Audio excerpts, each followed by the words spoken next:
लातूरमध्ये गुन्हेगारांसाठी मोठी कारवाई. 4 सराईत गुन्हेगार 1 वर्षासाठी जिल्ह्यातून तडीपार. जिल्ह्यातील कायदा व सुव्यवस्था अबाधित राखण्यासाठी आणि गुन्हेगारीवर वचक निर्माण करण्यासाठी प्रशासनाने मोठी कारवाई केली आहे. लातूर शहर उपविभागीय दंडाधिकारी रोहिणी नरहे यांनी मुंबई पोलीस अधिनियमातील कलम 56(1) अन्वये शहरातील 4 सराईत गुन्हेगारांना 1 वर्षासाठी हद्दपार करण्याचे आदेश पारित केले आहेत. लातूरातील गांधी चौक पोलीस ठाणे आणि लातूर शहर उपविभागीय पोलीस अधिकारी कार्यालयामार्फत या गुन्हेगारांविरुद्ध प्रतिबंधात्मक कारवाईचे प्रस्ताव सादर करण्यात आले होते. दरम्यान तपासात या आरोपींची गुन्हेगारी पार्श्वभूमी, परिसरात निर्माण झालेली दहशत आणि गोपनीय साक्षीदारांचा जबाब विचारात घेऊन ही कारवाई करण्यात आली. ही कारवाई पोलीस अधीक्षक अमोल तांबे, अपर पोलीस अधीक्षक मंगेश चव्हाण, उपविभागीय पोलीस अधिकारी समीर सिंह साळवे यांच्या मार्गदर्शनाखाली करण्यात आली.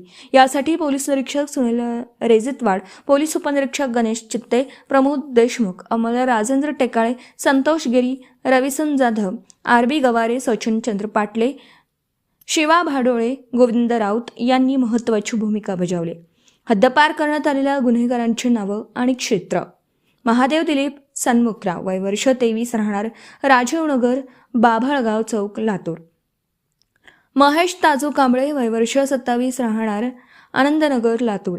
या दोघांना लातूर, धाराशिव जिल्हा, कळंब तालुका आणि बीड जिल्ह्यातील अंबाजोगाई तालुक्यातून हद्दपार करण्यात आला आहे. रेहान अरीफ उर्फ अरेफ कुरेशी, वय वर्ष 23, भोई गल्ली, कुरेशी मोहल्ला, लातूर. पृथ्वीराज उर्फ अण्णा भस्करमाणी, वय वर्ष 30, राहणार मंठाळनगर, लातूर. या दोघांना संपूर्ण लातूर जिल्ह्यातून हद्दपार करण्यात आला आहे. तडीपार केलेल्या गुन्हेगारांवर विविध गंभीर स्वरूपाचे गुन्हे, या गुन्हेगारांवर मारहाण, धमकी, दहशत माजवणं आणि सार्वजनिक शांततेला बाधा पोहोचवण्याचे गंभीर गुन्हे दाखल आहेत. आदेशानुसार त्यांना 24 तासांच्या आत निर्धारित क्षेत्राबाहेर जाणं बंधनकारक असून नियमांचं उल्लंघन केल्यास कठोर कारवाई केली जाईल. Subscribe now and press the bell icon. Never miss an update.